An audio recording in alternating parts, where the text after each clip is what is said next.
Hello and welcome to the Morningscape podcast. I am your host, DJ Mitchell, still waiting for Matt Moody, but decided to get started with the nonsense a little bit early before he gets back in.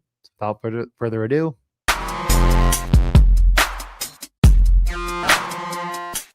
you're saying they're looking like an idiot. Well, is that any different than normal? This is the first time I will admit was unbelievably wrong. Welcome back, everybody. Hope everyone had a good weekend. I know Matt had a great weekend, and we will hear about it when he actually gets in and I don't drop my keyboard. But he is still traveling. He was stuck at the airport. Baggage claim was not ready for his bags to be there on time. So I thought, let me just do everyone's favorite segment that I do every single podcast all year. I've never missed it once, and do a little slate overview. Get the people what they need before they even realize they need it. So I'll stop. I'll share my screen. We'll go right to DraftKings Sportsbook and get the party started. Let me zoom in a little bit. Actually, this is a little small. First game up, we have believe it was it's the Islanders and the Red Wings. It's a 5.5. There's probably a revenge narrative that's not coming to my mind. Main note here is that Patrick Kane will be out for the next 2 games. There might be other news I'm not thinking of right now. JVR to the top power play. And I'm sure there's someone's birthday tomorrow that I'm not going to think of because I didn't actually do a lot of prep for this. I'm just going to actually give important news and notes. And if I think of any nonsense that comes to the top of my head, I'll say it. Next, Chicago at Toronto. No Connor Bedard, 5.5. Very boring, very slow game. Is it a Max Domi revenge game? No. Tyler Bertuzzi revenge game. My bad. That was a very, very stupid mistake. I mixed those two up. But yeah, no Connor Bedard. He is out. He got hurt with like 0.7 seconds left in their last game, Chicago. So yeah, very, very boring. Nylander is up with Matthews on the top line in practice.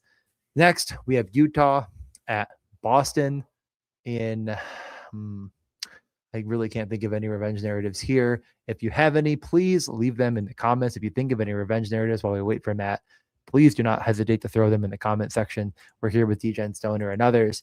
Definitely throw them in. But this is a 6.5 total, basically a coin flip. There's McAvoy is back, Pasternak is back. Like this has been a little bit of that, but it does feel like this is a better Boston Bruins team than we've seen. And Utah is kind of back and forth. No Logan Cooley. They looked really good in the third period against Pittsburgh, coming back and winning on Sunday. But overall, it's been a much worse iteration of this Utah team, especially defensively. Next, we have the Flyers at the Montreal Canadiens. Montreal, decent home favorites at -142. The Flyers coming in, it's the Flyers team that's getting Cam York back. It's getting healthy defensively. The 5.5 seems pretty correct. I don't think this game's going to be all that piled on. I believe it's a Christian Dvorak revenge narrative for all the people out there that are trying to jam Christian Dvorak.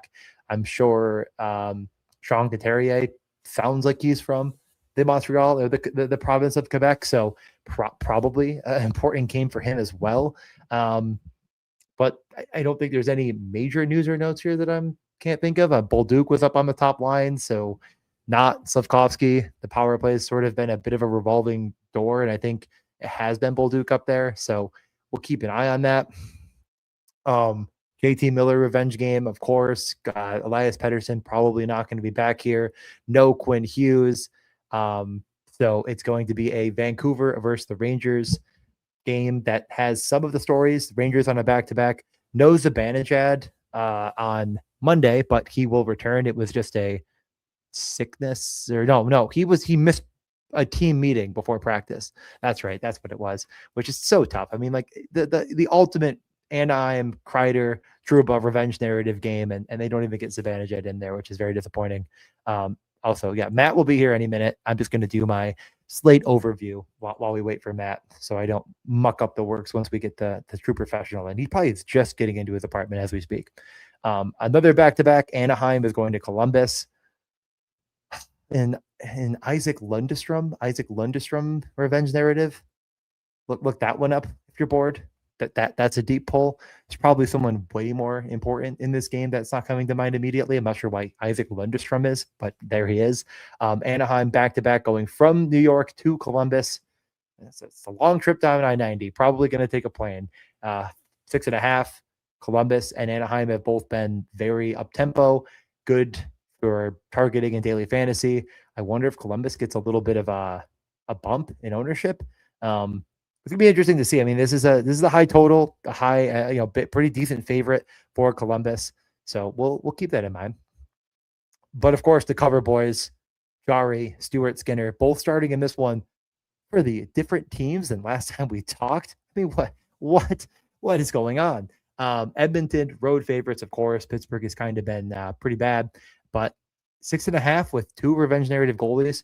How do you jam all of your life savings on an under? Okay, wait, don't actually do anything. Probably bad. This game actually probably should profile for a lot of goals, and both goalies really aren't that good. But nevertheless, I mean, Jari, Skinner returning to their old teams, Brett Kulak, revenge narrative. I mean, the stories write themselves. So we will, of course, have to dive deep into this one. Washington at Minnesota in Quinnesota, as many are calling it now. Washington, I don't know. I mean, this game's a 5.5. It was Faber with Quinn Hughes, which I don't know why it was surprising. Like, I'm guessing when Brodin and others get back, that won't be the case, but didn't really expect that. But Hughes played a ton of minutes. They, of course, wasted no time using their new asset. No Rossi. He wasn't playing anyways. No Buium. So, of course, Quinn Hughes is going to be on that top power play. Washington has been really good at not allowing goals when Logan Thompson starts, and pretty solid as far as like the Tom Wilson line is concerned, but most of the other lines have been Jacob Chikrin, of course, still smashing. So there's interesting pieces here and a lot of intrigue in this game, but I don't think it's going to profile incredibly well. And again, for other people joining, it's not a solo show. Matt's going to jump in. We just wanted to get started. I have hockey tonight, which is why we're recording early, but his bags were stuck at the airport for far too long. So we keep it moving. We have 2 games left. I was hoping Matt would just align the stars perfectly and jump in as soon as we got to the final game. So minor stall as we get to Colorado at Seattle. The Seattle thing has been weird because Marchment kind of on the trade block. He very oddly sits out recently and then misses another game against Buffalo, which could be sickness, could be trade rumors. I mean, I do think that one thing about the NHL today is like it makes way more sense to trade for guys now. And I think teams are less like clutching to their pearls.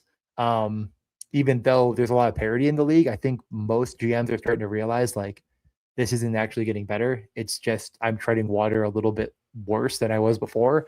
So I hope that more trades continue to happen, but huge Colorado favorites. There was a thought that Gavin Brindley could be on the top line. That did not shape up in practice on Monday. So probably going to be back to the Nachos, Lekin, and McKinnon top line against a Seattle team that's been fine, but obviously isn't very good. And finally, what really is a toilet bowl game, Calgary at the San Jose Sharks. The Flames have been good. They've been bad, mainly bad. The Sharks have been, flashes of brilliance surrounded by a very porous defensive play, which should be interesting to watch. Macklin Celebrini will not be with Will Smith or Kurashev, his last 2 line mates in the last game. But I now see Matt Moody joining in. I'm not sure if he's quite ready yet, but he's in there he is now. Perfect timing, right as I finished the last game of the overview. Matt, how are you doing? Oh my God, I cannot wait to hear the overview back. I'm sure it was even more insightful than the rest of the podcast. I didn't have a lot of nonsense. Like I had a few revenge narratives, but like other than Isaac Lundestrom, I couldn't really think of anyone good in Anaheim, Columbus. That's not great. I mean, anyone good, but what else do you need? You just need Isaac Lundestrom. That's exactly right. So do you have the thing ready, or how do you want to just do this? Yeah, I kind of. I one-handed in an airport baggage claim was updating the games, and I was feeding you the news. Well, that stuff I did in the taxi. I tried to do what I could, but you doing the taxi sounds hot. I was not making a football lineup that was going to lose money tonight, and instead getting all the hockey news. So I'm just sitting this one out on Monday night, which is for the best, really. That's growth from our friend DJ. Bravest boy there ever was. here is the latest via the rainbow sheet. I can share that for the old friends of the show. And family. Yeah, I mean, if you're listening to this on the podcast feed and aren't in the Discord, you are probably confused as hell what the hell's going on right now. Basically, I was in Nashville for a family gathering before the holidays. My dad's birthday was Friday, so great old time. Come back in tonight. Land at I think 5:45. I landed, so I text DJ like, "Hey, we're all good. 7:10, 7:15 should be good to go." Get to the baggage claim, spend an hour waiting for bags. No updates, no nothing, just sitting there. 40 minutes goes by and then they're like, "Oh, they're coming." It's like, okay, well, great, good to know.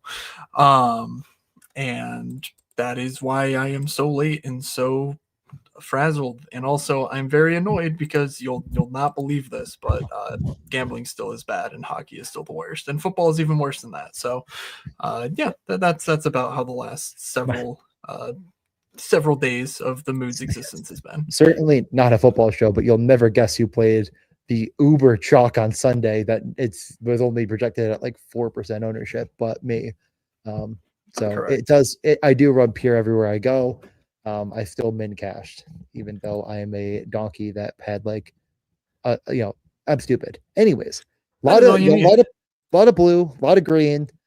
The games are getting better. The season is upon us. The season of giving, hopefully, Matt a ton of money. Oh boy! Wow, CDJ, it takes money to make money. So yeah, some of the thoughts I had are sort of more or less on point. The game that stands out is Seattle, Colorado, and you'll never guess which team is making that stand out. Seattle, of course. I'm a little surprised to see. I mean, I kind of said like Utah, Boston, like maybe better than you'd think, especially as Boston's gotten healthier and Utah's gotten worse defensively. That's a little bit of a surprise.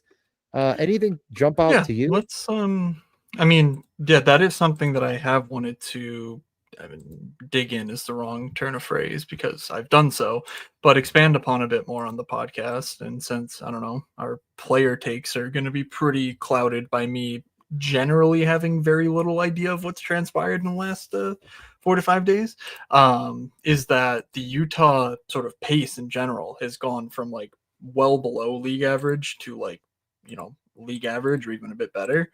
I don't understand why the stupid R thing is just hidden forever now. While you're doing, I mean, did you try Hardee's?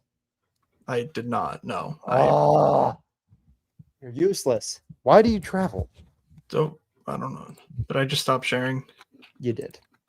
Okay. Well, maybe that'll allow me to access my R window again. Okay, here is what I wanted to do. I don't know why it wouldn't allow me to do so. Yeah, everyone, please boo Matt in the comments. Thank you very much. We need more boos. Thank you, Shams. We're gonna need all of that. And look at this.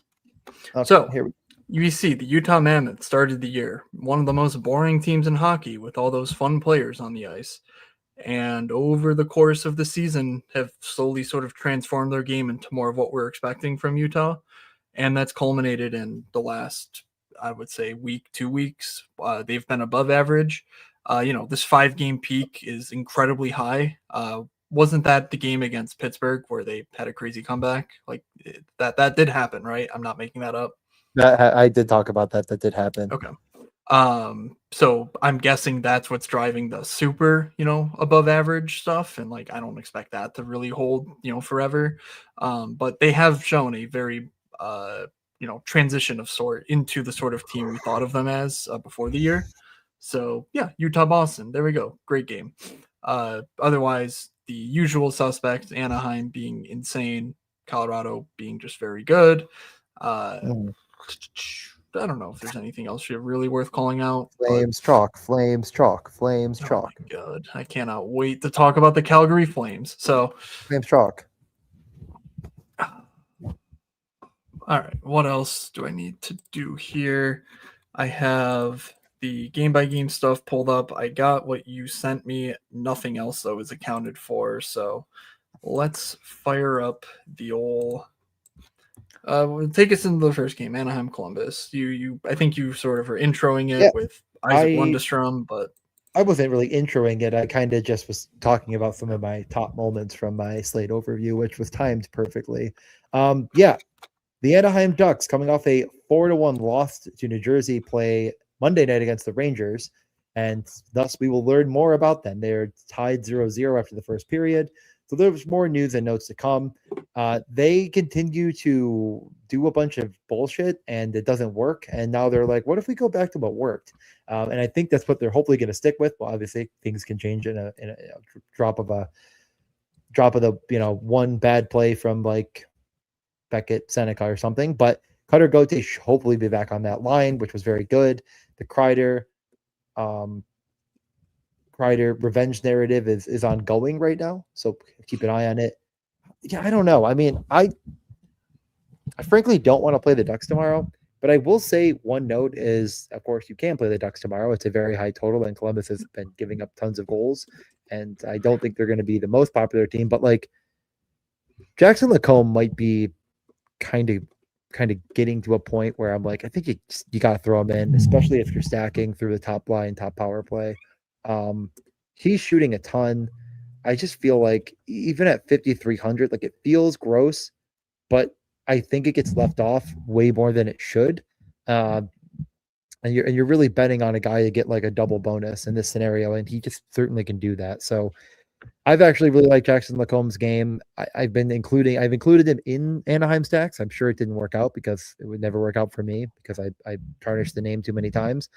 Just wouldn't fault you for it at all. So any thoughts on top line, top power play, that kind of I don't. scenario and build? Or I have no idea what the power plays are, so that's yeah, going to be a running theme for the course of the show. Just guess that the 5 best players will be on the they power play, and then be sad yeah. when they're not.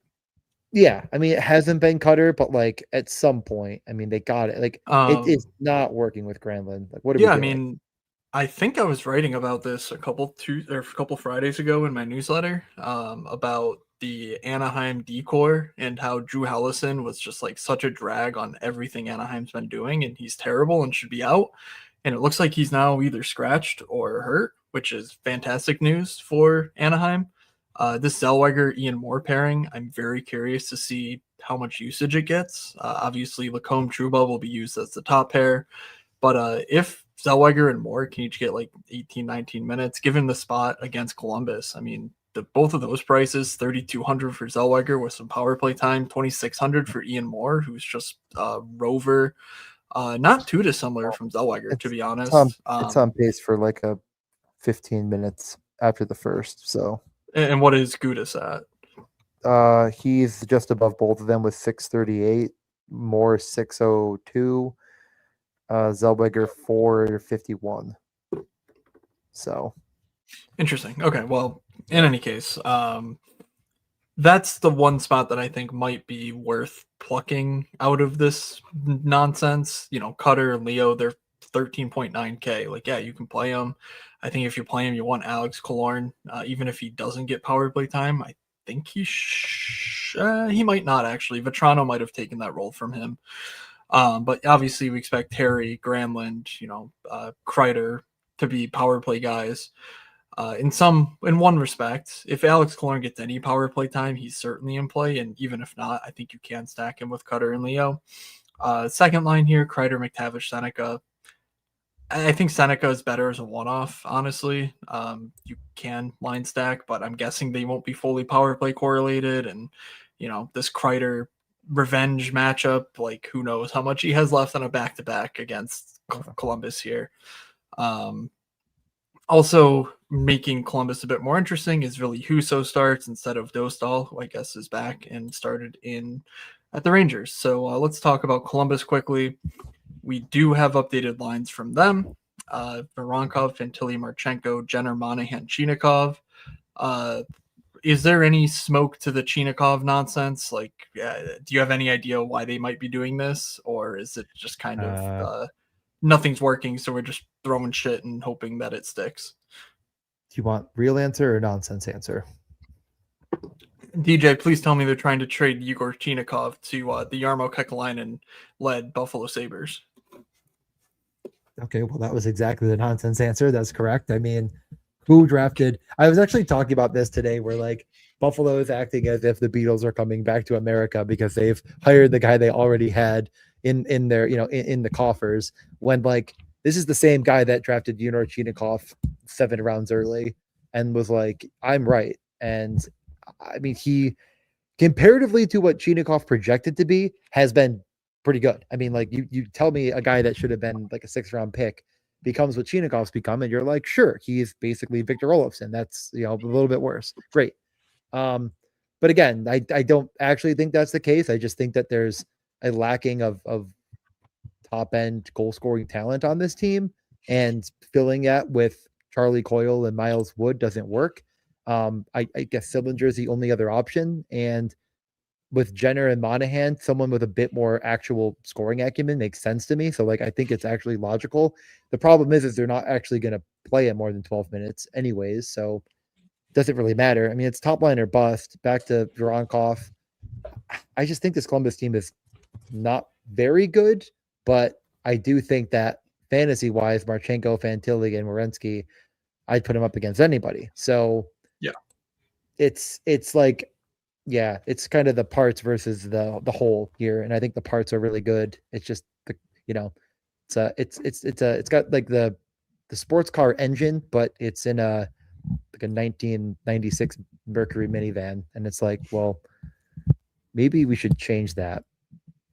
I don't know. Yeah, so I saw that Fantilli got moved off the Marchenko line. I think that was over the weekend, and now obviously Yeah. it looks like he's back. The power play hasn't moved. Basically, what this lineup configuration tells me is that Kent Johnson's basically just next to Yegor Chinikov. They do not like what they're getting out of him. So there he goes to the 4th line. I'm guessing he's second power play. But Fantilli down at 5,500, like, has been getting quite unlucky. 13.3 expected fantasy points per game last 10, only 8.4 actuals. These stats relative to the year are not quite fully updated. I think I last updated these about a week ago today. So, if there's 32 games in the season so far, we've got about 29 of them here. But when you look at it, he's, 26% better than the league average DK point scorer. He's a shooter. This is basically what he's done, like including last year's stats. And really, he's had about the similar mix of top line time versus not top line time as he did from last year. And we know that when he was on this top line, he was a smash. So like he's already good. He's already a good asset. He's 5,500 next to a 6,100 Marchenko, who no matter how you slice it, is ridiculously underpriced.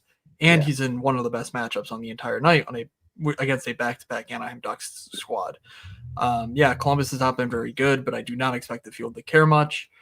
This seems like a really good chalk spot of the night, especially with Zach Werenski down to 7,700. Like this is exactly what DJ plays and ends up being 30%. Like it's like it's all the fixins, and like it's a team, and you're kind of like skirting around just how unlucky some of these Columbus players have been. Like Marchenko has done absolutely everything you'd want from a fantasy perspective over the last bit, and this team, while losing, he's still just not getting there, and like it's going to turn. He has been hurt, but I think it's time. I think it's the right time. The question is, what's the ownership going to be? Because, like you're saying, it's so underpriced. All 3 of them are underpriced. Like Werenski, you could argue is correctly priced. The others are underpriced, and they have not been performing. And I don't think that's going to keep the field away. I really don't. Might keep a small portion, and there's some interesting pieces that'll be hard to fit later. But very, very good spot. We should probably keep it moving though. Probably have a hard out at like 30. You could finish up if you need to, but sure. The Utah Mammoth, Keller, Schmaltz, Paterka, I believe that stuck. Hayton, Gunther are with Kraus now. Is that what I saw? I mean, they came back and won, so I think the question is, did they change? I did look at it, but they didn't practice. Well, let's see. Oh, that was just yesterday. How fun. It was just yesterday. They did not make any changes. Gunther, Hayton, Kraus. So no, it wasn't. It's just. Yes, I'm aware. This is not updated, DJ. Yeah. If you do not send it to me, it is not updated. Butte, is it Butte? Have we decided? Or Boot? Boot? Why am I not Boot? Yeah, I said it and it sounded wrong as I said it out loud. Power play was Schmaltz. It was not. Hayton, yeah. Yeah, not I'm Hayden. I'm not even bothering with the power play stuff. Yeah, I There's was just not really enough thinking. I was like, time. why did I feel like I watched Schmaltz do something on the power play? They didn't score, but regardless, um, again, this is a pretty favorable matchup on both ends. One of these sides feels like there's maybe value, and the other side feels like it's just basically the same price as Columbus to play like Keller Schmaltz Paterka. I mean, throw in Sergachev if you'd like. He's been awesome, but he's 6K, which is a little bit prohibitive, especially in a major, a huge stack. He gets all the Yeah. minutes, rates are there. He has a profile of a guy that should be blocking shots, and it certainly can happen. Like sometimes it's luck, sometimes it's skill. I don't know, but there's really no issue anywhere. And then on the other aspect of this, Dylan Gunther at 6,600, while one of the one of the mid-tier guys. I think what's crazy about Gunther is at 6,600 it feels like a value, and yet it's like 100 less than Marty Nachos. And then I think like, what does that mean for the field? Maybe. Um, I don't know. Hard to say, but pretty I obvious where you'd go here. I don't know if there's any yeah. punts that are all that worth considering, but do you have any different I, I thoughts? I do not think I've considered playing Marty Nachos in several months to this point. It was like the first Well, few weeks of the because year. I he was like, was yeah, like okay. 8K. Um, When he was 8K, it was like, how could you possibly stomach it? sure. And now it's like, Gunther Goat seems to be back. He what isn't he on some like goal streak right now? yeah, he scored a few. I don't know Yeah, exactly. Not mad. he's doing Dylan Gunther things. He has I have three in the no last five. interest in Mikhail Sergachev. It seems like as soon as Sean Dursey came back, his role got cut down. Not a huge amount, but instead of averaging like 25, 26 minutes with pretty decent rates, he's now averaging like 22, 23 minutes with pretty shitty rates. I just don't think they don't need to rely on him as much now with not just Dursey, but Marino in the mix. I assume they're all healthy. Again, not updated, but yeah, Sergachev's been concerning, and with the price increasing, I just don't think he's really been the benefactor of this team's pace increase. It's been more, Paterka especially, but I think Dylan Gunther's on the mend. Uh, Jesus, Barrett Hayton, 7.4 expected fantasy points last 10, 3.9 actual. Like, Jesus Christ, dude. Really making me look like a fool out here. But also Sean Dursey, I think it's just been straight up better than Sergachev, and it's 2,000 less. Like, yeah, the power play is going to be a little difficult to supplant, especially if the team's rolling right now. But like, Dursey does get secondary power play time, and it's just I think a better quote unquote rates player than Sergachev, especially when they're paired together. So that's sort of what I would do. I would try to save a bit of money, whether it's Kraus or Hayton, or just like a Gunther, Paterka. Like you can spend, less than what Paterka, Gunther, Dursey, for example, would be 16K just to get three pieces of a pretty good matchup. Like I think that's interesting. And then of course you can also build around, Keller Schmaltz or any sort of line combination to that degree. But for the time being, Daniil Boot is interesting. I just don't think there's a role for him. So on this big of a slate, 2,500, you're not missing out on a ton by fading him. Like, yeah, if he does well, cool. But like, I don't know. It doesn't seem worth Yeah. it. Anything else for Boston? No, I like Boston a decent bit. I think we can talk Did, about. did we did we get any sort of so remember what we did a Oh, podcast on for Thursday slate, and before that game we were like, hey, Pasta came back, played one game, and every line played 15 minutes to a T. Have we gotten clarity on the sort of roles and lines over the past well, several he days? played 17 minutes, and the bottom line played 12. Oh So no. getting better. They lost 6-2 to Minnesota. Not great. Yeah. They went back to Pasta Lindholm Geeky. Didn't work. They're bad is probably the biggest issue there. There was no practice today. I expect things to change. I don't know what those changes will be.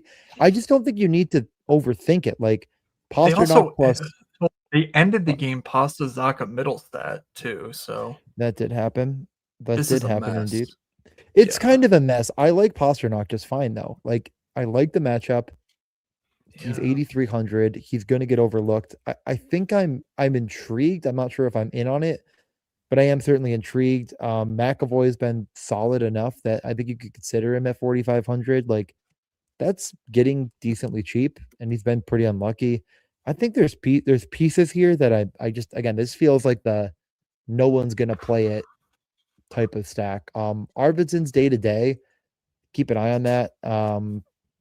He didn't play Sunday, I believe, is why I'm saying that. Yeah, he did not play on Sunday, so no idea if he's going to be in. There's just a lot of nonsense here. I think that the main takeaway is Boston is really kind of a mixed bag of nonsense, but like there's only two expensive players on the entire team. Like Geeky's 6,400, Pasta's 83, and Yeah. then the next guy is McAvoy at 4,500. Like it's really cheap in a good matchup. I think there's probably something to it, but I don't know. Do I think I'm going to turn the cards Yeah. over and I'm going to be bold If- and brave? No, but I might. I'm going to think about it. Yeah, Pasta 8,300 is certainly in the mix. It looks like Micah's playing around with the visuals of the this cake It looks chart, better. which I like is it actually. I really like yeah, it. it's kind of neat. But just hey, look, Q Hughes. I wonder what happened there. Oh, Weird nothing. data Yep, thing. probably Boston, nothing. David Pastrnak, 2 shots on goal, 6 attempts, not dominating things. I'm interested to see what the 16.93 expected fantasy points, where he accumulated all of those The one over game this where he had like stretch. 5 points. He had like 5 Dude, points in I one have game. no fucking idea what you are talking about. Pasternak had like a 5-point game like 2 games ago That against. is great news. Like that's where the fantasy points came from. I don't know what to tell you. Okay, that is good to know. I guess he has that in his bag, as we would Yeah, have I'm trying to tell suspected. you. I'm trying to tell you. I think Pasternak could have upside. I don't know. I All right. don't Well, fucking you heard know. it first, folks. Against David Pastrnak Winnipeg, could have upside. 4 points. Get out of here. Okay, let's move on. Boston. Yeah, very Boston's a good. game. Very good play. Very good one-off. If you want to do dueling goats with Gunther and Pasta, like Ooh. all sorts of stuff, I think you can. You can make it Dueling with work. I think dueling with the last time goats I or said dueling that, with kings. Sorry, dueling with kings. right. The last time I said that was the Timo Kucherov matchup, where I believe Timo immediately suffered a personal tragedy, and Nikita Kucherov, like, what? I don't even know if he did anything that game, but that was the weird Tampa, New Jersey game. So I will refrain Yeah. from evoking anything further, lest I inflict the same harm upon David Pasternak's livelihood. So let's get over to the Islanders and Detroit. It is a hockey game. I think Bo Horvat's hurt. Is there anything else happen here? Is Druin back? I mean, it's kind of the perfect situation of the two hottest Oh, goalies in the league facing off. And is anybody going to play it? Because both teams have been. I mean, John Gibson, even though he's given up a couple games in that mix of wins, was one of the NHL 3 stars of the week. You have Sorokin, who hasn't lost a game since I believe Thanksgiving. Like, does that not factor into people's propensity to or their I desire have to no play idea, this but I'm game? just Like, remembering goalies don't how is matter. he We're all the going to die first star anyway. of the week? Well, what He was happened? third, I think. I think he was the third star of the week. Okay, but like what happened? Because we literally talked about it, and then like the same day as the podcast, you were like, "He's hot. He had 1 shutout," and then Because that I same know night, I see the future sometimes. but they blew the game against Calgary, and they almost they win? lost after like a 4-0 lead.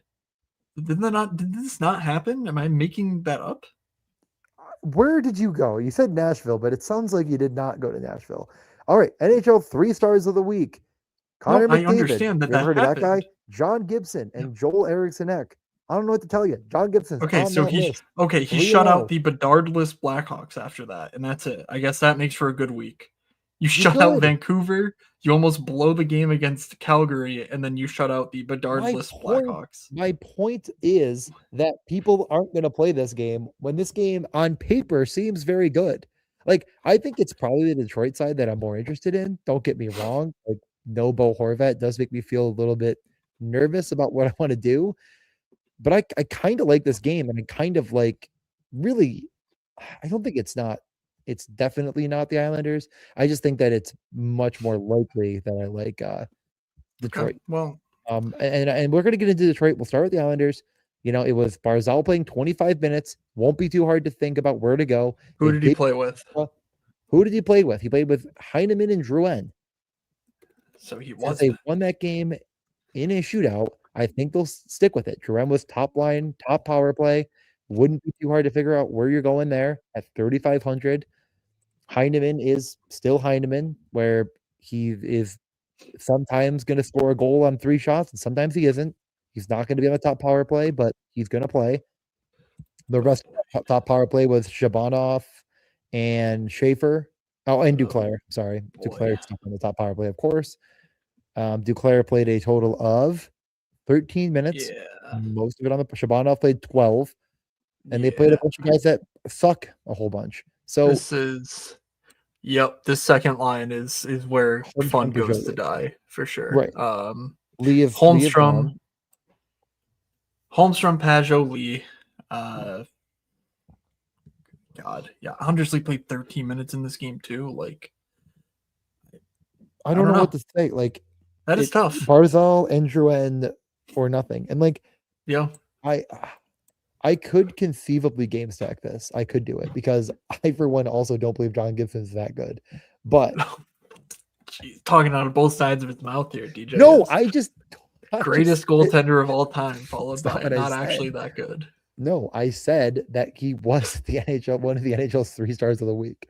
He was second. I cannot believe you made him one of your 3 stars of the week, DJ. I didn't do that. I don't believe. Lost the game against the Calgary Flames that he had a huge. What if I just removed my mask and I was Gary Bettman? I was like, okay. But on the other hand, Detroit is going to be without. Are you ready? Without Patrick Kane.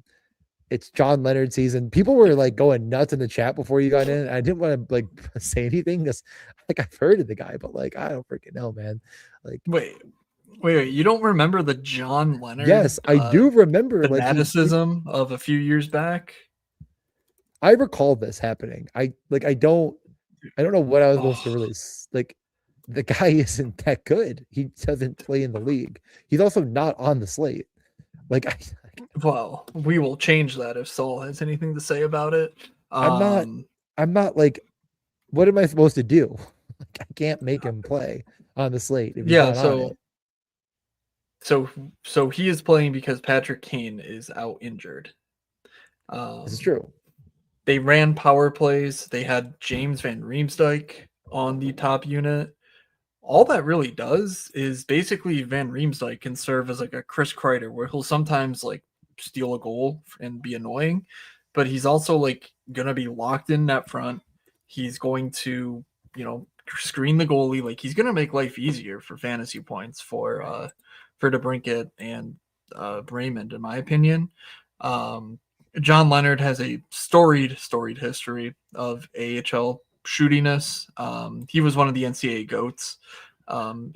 His college stats coming out the COVID year, it looks like he was like clearly on our radars, and so that's why I recall him. Oh, not Chicago, but when he was with Chicago, that was, I think, maybe San Jose. One of those times he kept coming in and out of the lineup. His brother is Ryan Leonard.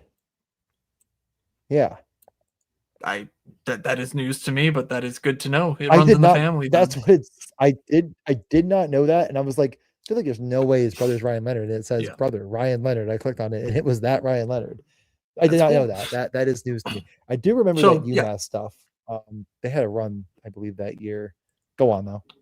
Yeah, it's a downgrade for DeBrincat for sure. 7,800. It's tough to stomach, but we're also dealing with the depth of the Islanders, which takes a huge hit with no Bo Horvat. So if you're afraid of Pelech, D'Angelo, Holmstrom, Pajot, Lee, actually, did they use Barzal against Kucherov in that game, or did they use Pajot, Lee?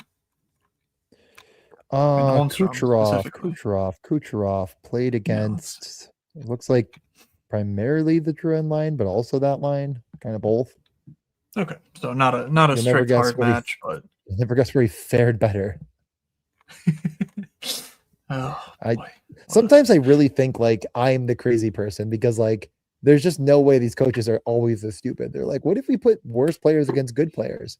But no, these worst players, they try to hit those good players, and it's like, but they don't. Okay, They whatever. miss.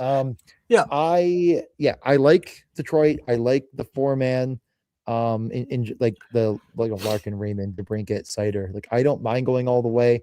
You can bring it back. I mean, that is an option. You could play 6 guys from this game. Like, you want to do something no one's going to do in a game that profiles very well because of goaltending. There it is. This is a Islanders team that we just told you what they did. They're going to try to do that again, and they think they're going to get away with it. You want to know how many expected goals they were giving up? You know what? Those goals have to become real. I get it, but 4.3 in a game that they were, I believe, largely chasing. Didn't they score late? I don't remember now. No, they had the lead from the beginning. No, wait, which way is the right way? I think That I'm is right. correct. They had the lead. Yeah, And, they had the lead, and then Okay, scratch that from the record. Thank you, transcriber, for scratching that from the record. Call back. The point being, this team has not been very good all season long defensively. They continue to not be very good defensively, and one of their best players is not with them right now. So I will put a gold star next to the Red Wings. Larkin, Raymond, DeBrincat, Sider. I'm not sure how I want to play it exactly right now. I gotta say, the more we talk about this, the more I think about it. This game feels like a write-off for me. I wish there was a value piece on Detroit I felt better about. Like if Leonard comes in at minimum salary, maybe him with DeBrincat, I would need to see it. On the slate. I understand if he comes in at minimum salary, like they could add him. It's not impossible. We've seen it many times before. They won't. Okay, Noted. I just realized it's already 8-11, and that would be interesting. But let's keep going. Philly at Montreal, the Michkov revenge game, where everyone in Montreal is trying to claim Demidov is better than Michkov, and both guys are pretty much fantasy zeros right now. So that's fun. We're all having a great time in the prospect slappy streets. Philly's matchup actually looks quite good from the expected goal standpoint. This game, though, does profile as the worst from a shot attempt standpoint. Maybe not too big of a surprise, given, if you've watched either of these teams play recently, they're not exactly jumping off the screen with dynamism. There we go.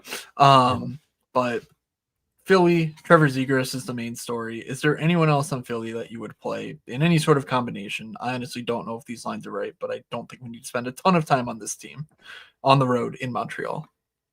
Christian Borak, Defense, Revenge. No, I'm good. I'm all set. Yeah, thank you. Not going to play this. Not even really considering it. It's Zegras, connecting or nothing. Great. Other side. Also not that interested. But we have Bold Duke with Suzuki Caulfield. Let me just wasn't on the top power play. Okay, he was. It wasn't. It was Caulfield, Suzuki, Slafkovsky, Hudson, and Demidov. I thought it was. I think I said that in the overview that I think he was back on the top power play, but I think that was one game and then it disappeared. Demidov played 13 minutes. You want to talk about Demidov versus Michkov? These guys don't play.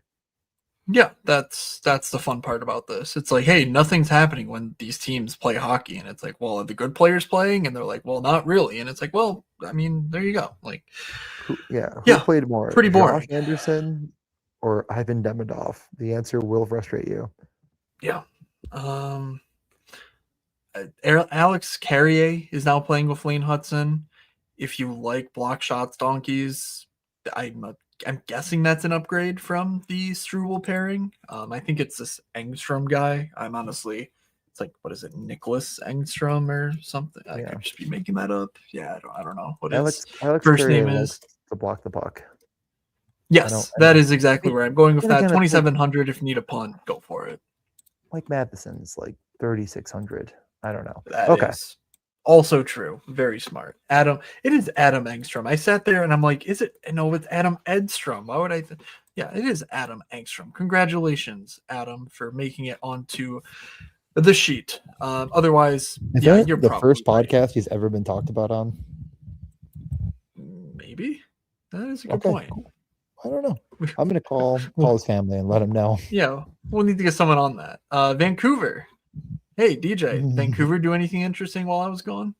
No, they sat it out. They wanted to wait for you to get back before they did anything interesting. So Oh, thank you're all God. set. Okay. Okay. So they got well they'll wait, actually I'm wrong. They did waive Lucas Reichel. Oh, damn. Let And me get him and out of and my no one shell. claimed him and he's got sent down. So I do want to apologize in advance for my lying.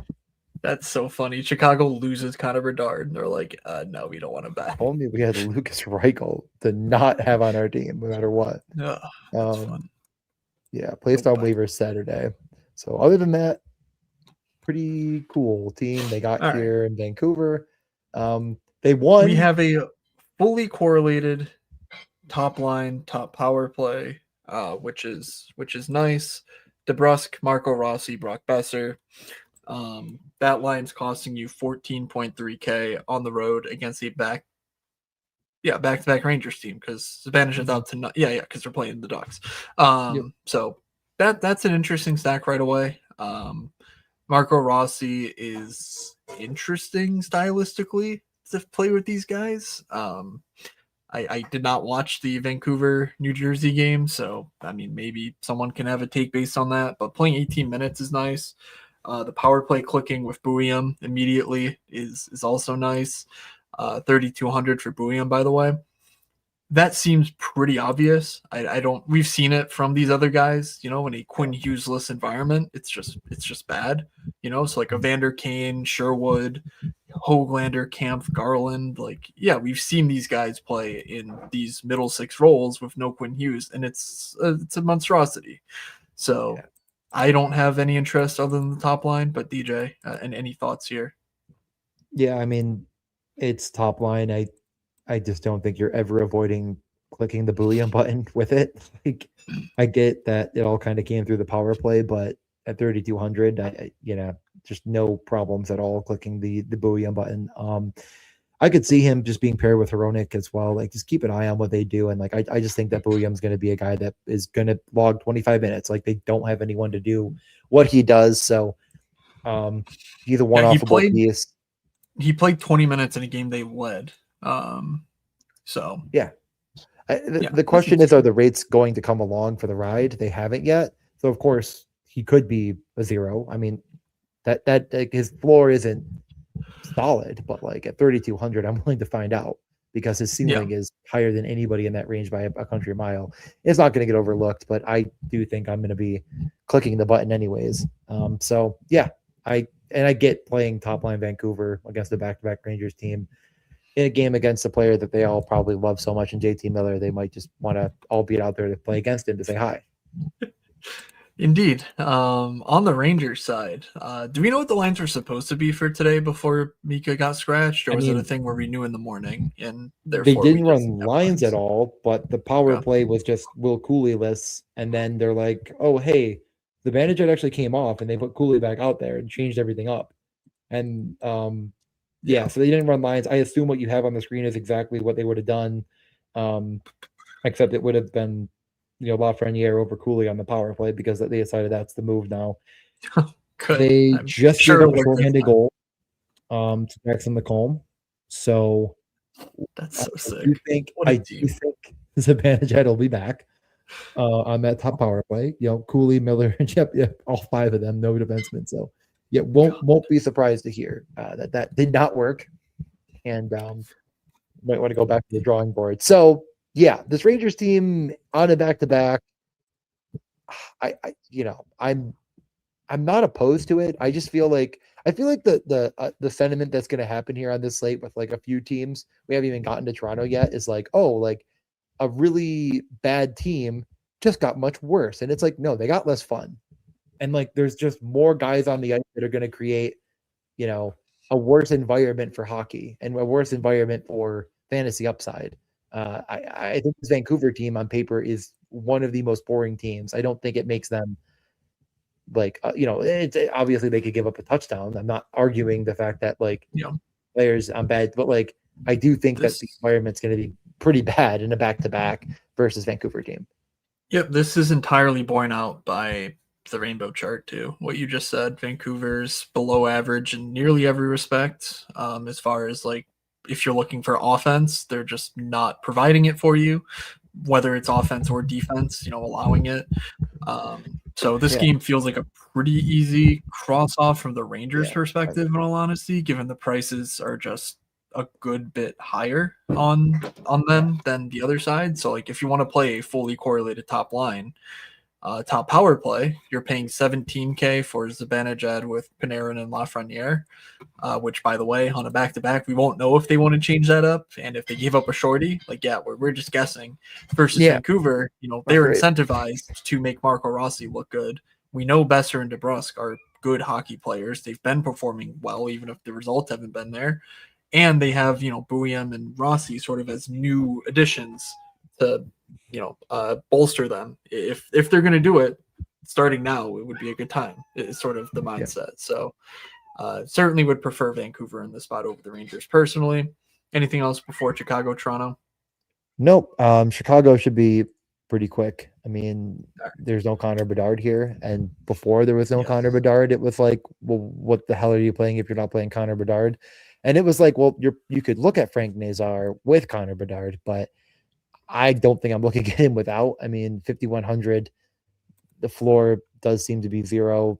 The ceiling is alive, but just not clicking the buttons. Okay. What was their top power play? Just tell me. No, it of was course, it this wasn't Donato. except It was no Lardis. Yeah. Nick Cool. Lardis is a pretty sick looking prospect. Yeah. So Worth that mentioning for sure. There's 2,500 for that role in a matchup with Toronto. It can't fault it really. He immediately came in, had a really strong game. Looks like on paper, 2.6 expected, but John Gibson, best goalie in the league.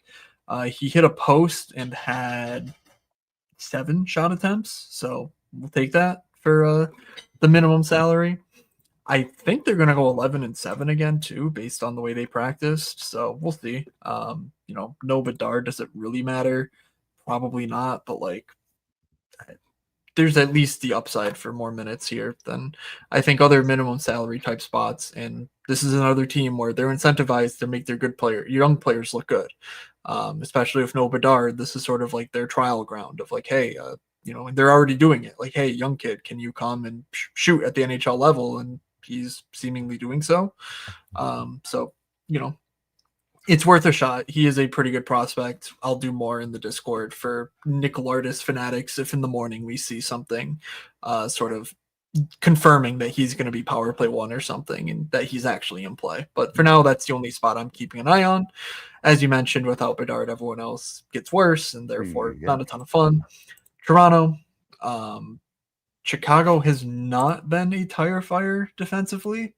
Yeah. So I don't know that with Bedard out, they're going to get worse defensively. Right. And that wasn't his main. Yeah. I mean, he's been better, of course, but like it's not his main thing. So how do you feel about Toronto? Just sort of off the cuff, we're looking at a 9,200 Austin Matthews on a slate with McKinnon and McDavid on it.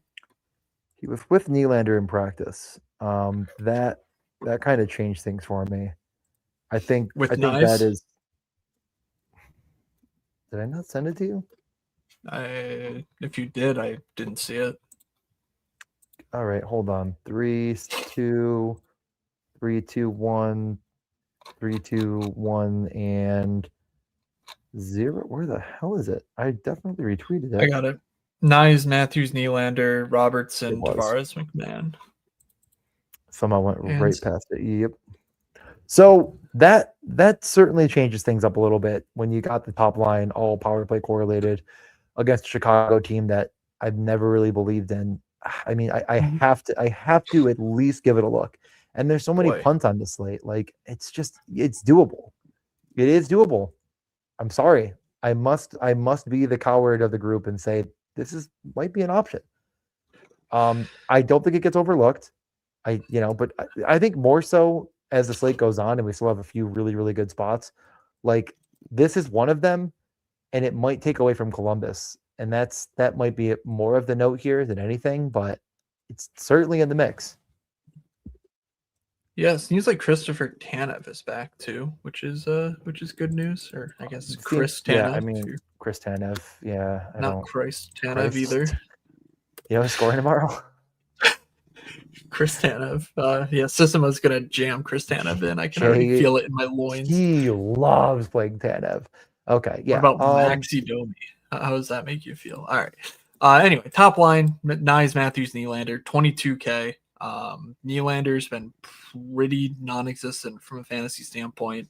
Matthew Nyes pretty much exists in the fantasy irrelevant category for status of player considered. Like obviously he's good, really good player, but not quite the fantasy dude. And Austin Matthews seems like he's turned it on. Let's take a look at the last few games to make sure I'm not talking about a guy who was like 1.5 in back-to-back games. Let's see, last 5, 30, 3, 30, 22, 3. So, yeah, I guess if Toronto loses, Matthews is a bad play. There you have it. There's my analysis here. Sold to Matt. I don't think there's really all that much more to say. Like, yeah, Matthews seems like he's back to me. What are we doing? I think I called this on Thursday before he was it Thursday he failed against. I was gonna say, and did you win some? No, he technically had 22 against San Jose, but they lost in overtime, which was hilarious. So I was there. I don't know. I like it. I probably prefer it, but let's get to Edmonton because if you're playing Toronto, we know that it's the top line or you're really taking a stand. So and in Edmonton, there's a lot of really good value down the lineup, guys that are just really good at hockey, like Trent Frederick. I mean, if you're talking points per dollar as far as salary cap, Trent Frederick is up there with the best of them. McDavid, Hyman, Nugent Hopkins, Leon Draisaitl with the 2 players that will play a few minutes. It's I mean, that game against Montreal, like no one else played. I'm pretty sure nobody else played any minutes other than Draisaitl, McDavid, Hyman, and Nugent Hopkins. And like occasionally they accidentally let Paul Golden go out there for a second. Very concentrated, very good matchup. Matt, I put that on the screen for like 2 minutes and I wanted to shout it out and you just didn't let me. And then I just gave up. But it was very funny. Thank you, I Like Kitties, for the very funny comment. If you're not in the YouTube streets, get into the YouTube streets. If you are in the YouTube streets, stay in those streets. They're good streets. There's nothing but good things to say about the Jari versus Skinner matchup here. Like, I would go with the Edmonton side. What say you? Yeah, I mean, the way McDavid's playing, Zach Hyman, I mean, just all of a sudden, Mood says one bad thing about him because he's relying on McDavid for fantasy points, and McDavid goes, "Hey, Zach, you want some fantasy points this week?" And he goes, "Yes, please." And Zach Hyman had a monster week, so you can't really overlook him. The full line stack with RNH 21.2K. I can't imagine they would change this. I'm guessing you can rearrange the deck chairs on the Draisaitl Titanic, and doesn't matter. He'll still do his thing on the power play. But I think, given recent events, you have to sort of prioritize Hyman over Draisaitl and Bouchard if stacking McDavid, though I suppose that could turn at any moment. But the way McDavid's playing 9,700, elite play. I haven't, 500 more than Matthews has me a little bit concerned, but I'm also maybe slightly more a Stuart Skinner apologist than the next guy. So like Stuart Skinner is, I think, a perfectly fine goalie. It's just Edmonton was so bad defensively, and there was already question marks about them or about the 2 goalies there that like they had to do something, and it might work because that's goalies. But like I'm not sitting here going, "Oh, Stu Skinner sucks. He's gonna suck forever." Like, no, I think he's fine. And like Tristan Jarry is not fitting the window that Pittsburgh is setting themselves up to win. Makes perfect sense for them, and Edmonton is potentially getting a better goalie, but in reality, it's all made up. Who cares? Not that interested on the Pittsburgh side. I've continued to keep an eye on Anthony Mantha as he's been very, very good and on the top power play. But he's basically JVR with a bit more minutes and whatever. Kindle's been great. McGroarty's been great. Okay, Malkin was put on IR a week ago, so it seems like he might be back. So just keep an eye out. I don't know anything more. And yeah, I don't have a ton of interest in Pittsburgh here, but we'll react to what we see in Morning Skate Tuesday before that goes into full effect. If you rely on the rainbow sheet, Pittsburgh does have a decent looking matchup. So you certainly shouldn't rule them out entirely. But yeah, I just want to know more before I really talk about like Brian Rust or whatever. Because yeah, it would be fun if we knew what was going on with Evgeny Malkin before. DJ, do you need to run?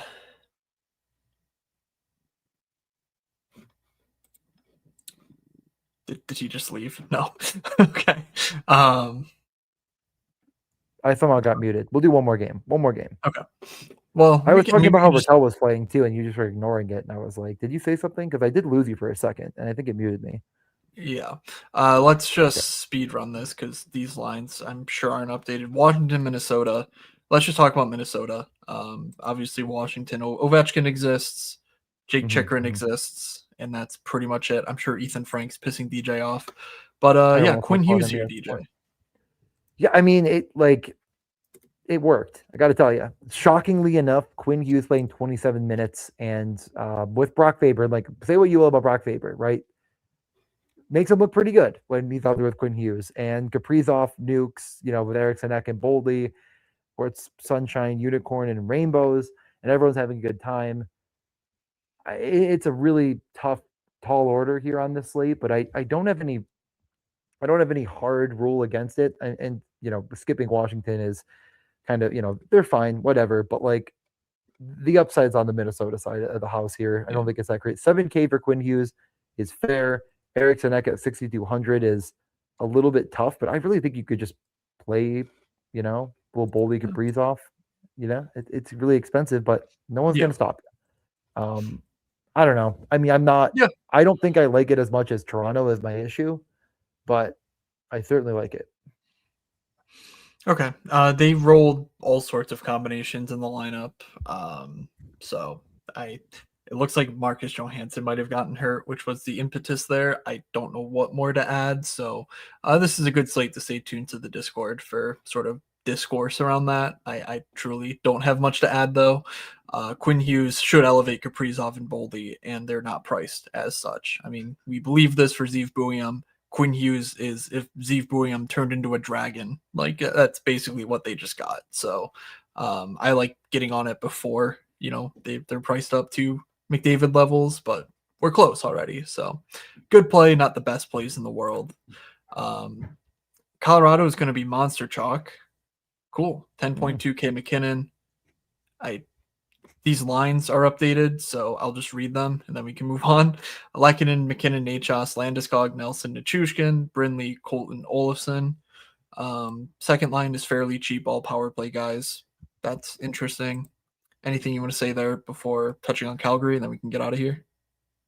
Yeah, there's nothing to say. I mean, it's a good spot for Colorado. Like I said, like things are weird in Seattle and all their players are hurt, but like it seems deeper than that. Like I mean, either there just is a bunch of sickness going around on top of it, or I don't know. But like Vince Dunn is day to day, Kako's day to day.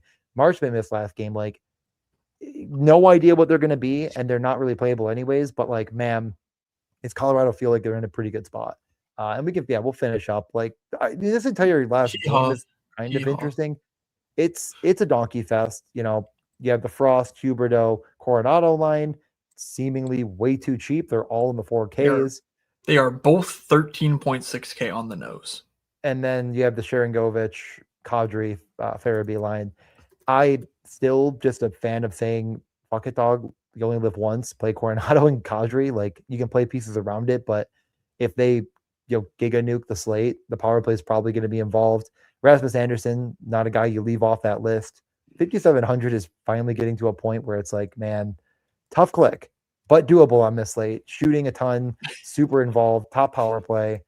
If you're going all the way, it's not like it's like, how could I possibly afford Rasmus fucking Anderson with the cheapest tech on the night? And the chalk donkeys are going to be heeing and hawing, as you said. Anything you want to add on the Flames or? No, Rasmus Anderson's just been ridiculous. He seems like the most cider play, but in the perfect matchup. So like, yeah, you can play Rasmus Anderson, no questions asked. On the other side, I'm not stacking shit from Calgary. that's just me. And I think Toffoli's up with Celebrini now, so that's really the only spot worth warranting consideration with no Will Smith. Yeah, San Jose, they came back and they beat Pittsburgh in just one of the craziest third periods I've ever watched. And of course, me sitting there with my stupid dumbass self being like, "Where's Will Smith? I just need a Will Smith point, and I'll be back in the game in the parlays." And he gets fucking hurt, and he's out long term. Well, I don't know, long term might be strong, but he's gonna be out like Bedard level. He's on IR. They went, yeah. He's on IR. They went to Celebrini is never leaving the ice and playing 27 minutes with everybody. And that primarily was Eklund. I'd keep an eye on it. Like I think it'll be Eklund Graf, but could be Toffoli Graf. Not sure. Cool. I mean, but it just seemed like those two were glued, and then it was sort of the rest of the guys kind of coming in around them. Eklund also was on the top power play. And that was, I believe, after Will Smith got hurt, they got that. Yeah, that long power play. That's right.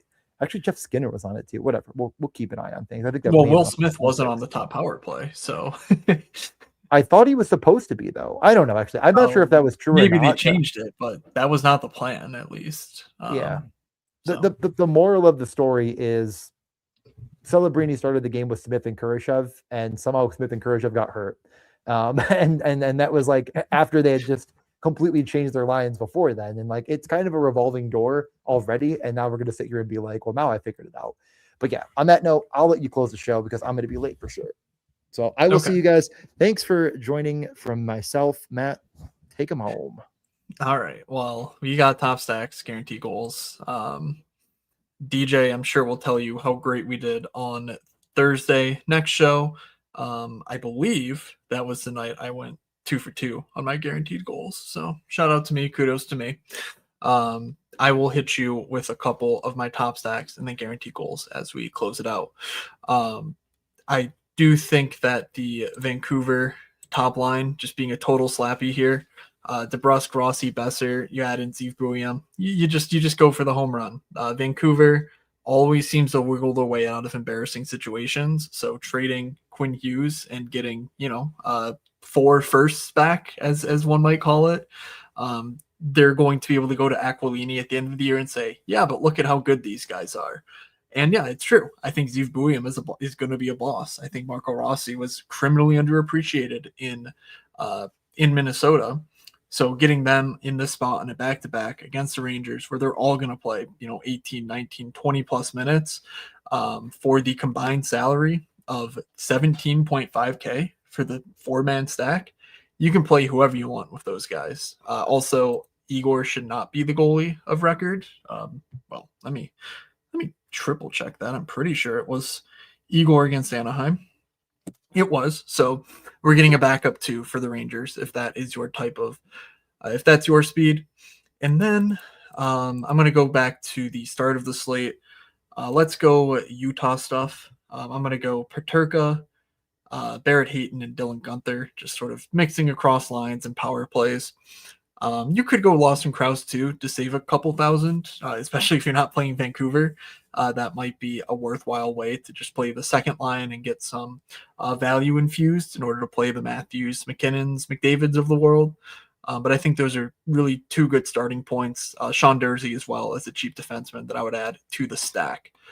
Guaranteed goals department, I am going to take Matt Boldy, 7,600. As I mentioned with Quinn Hughes, that just elevates these guys to obscene heights. So get on it before the price rises. Boldy's already no doubt about it, fantasy superstar. It's a tougher matchup, but 7,600. I think Boldy gets the job done for us with the guaranteed goal. And then that leaves me with 3,400. No. Yeah, 3,400. So let's take a quick scroll. No, I don't need to. I'm going to go Colin Graf. If he plays with Celebrini, obviously that's what it's contingent on. But I think Graf is a certified dude. Celebrini seems to be finding his final form as like a pass first superstar. So, Will Smith was the beneficiary for most of this season and parts of last year as well to close. I think Colin Graf can see the game as well as Celebrini does. He's not quite as talented as Will Smith, but given a matchup with Calgary, you don't need a ton of talent to beat the Calgary Flames. I hate to break it to you. So give me Vancouver, Utah, top stacks, and Boldy, Colin Graff guaranteed goals. Thank you to everyone for hanging out with us. Apologies for the haphazard nature of this podcast. My week should settle in here. Make sure you subscribe to my newsletter, moods.beehive.com as well. On Wednesday, I will be posting a slate recap of the Tuesday night slate with a 555 contest on the DraftKings lobby, 100K to first. Best of luck to anyone participating in that contest. And if you need to get in the Discord, DM me. I am at Fake Moods on Twitter, or find me on Discord. I'm in many Discords. So if you're on a Discord, just look for Moods and DM me. I can get you the link to the One Escape podcast. That'll do it for me. So from Doug, from DJ, from myself, have a good Barn Bash slate, everybody, and we will see ya.